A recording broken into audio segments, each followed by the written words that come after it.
speaking to Debbie Schafer, who's the MEC responsible for education in the Western Cape. The Western Cape, as you know, is the top performing province in percentage terms this time around. MEC, thanks very much for joining us. Thank you very much. Happy, obviously. Very happy. Thrilled, elated. Absolutely. What did you do right? Well, I think it's a culmination of a number of things and a number of years of interventions that we have been implementing in the department.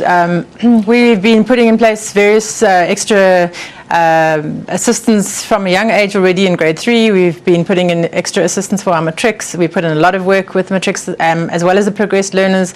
And we've made changes to our system. We are ensuring as far as we possibly can that people in our team in the department are held accountable for their actions, that they perform, that we try and appoint the right people to the right positions, and that they are based on considerations that are only education related and nothing else. And I think this really is a combination of all of that coming together, as well as the fact that Umalusi also at last admitted that there have been wild fluctuations in marking between provinces and in the country, and they've, together with the DPE, have now actually started clamping down on that to ensure that there is more consistency across the provinces.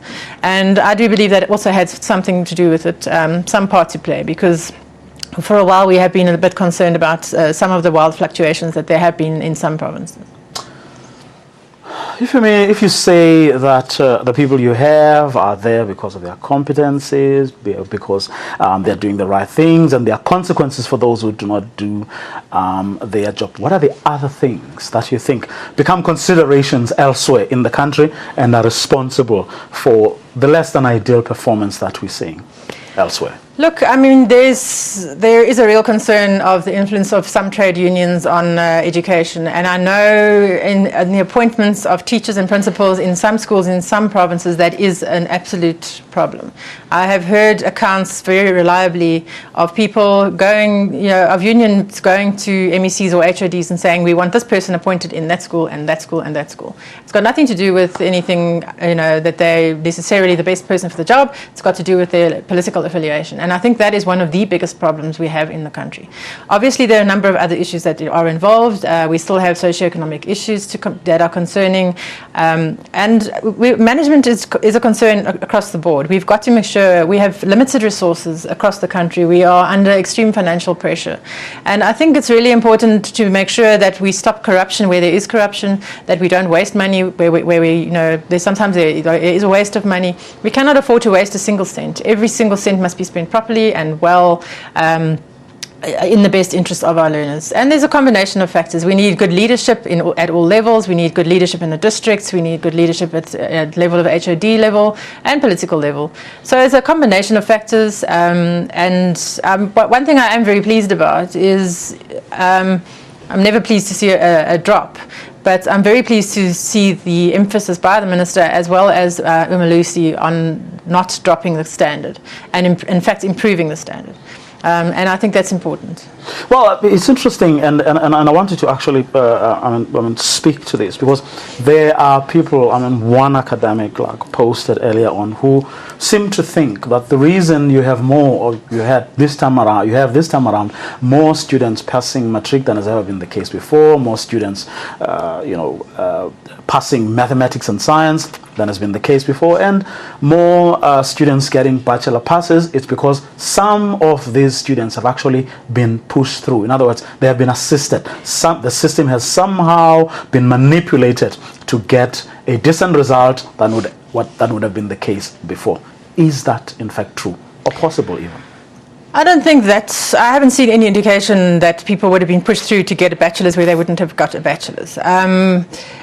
The standardization process happens every year, and that's done by Umalusi, and that sometimes people see that as pushing up marks, but it's to ensure that there's a similar standard from one year to the other, and that if you have maybe very much more difficult papers one year, then the learners don't get prejudiced. But I don't see an indication that people have been pushed to get bachelor's passes who haven't, who shouldn't have. There are also more learners who have written matric, so I think that in itself will account for the fact that out of that higher number of learners, there will be a higher number of bachelor's passes.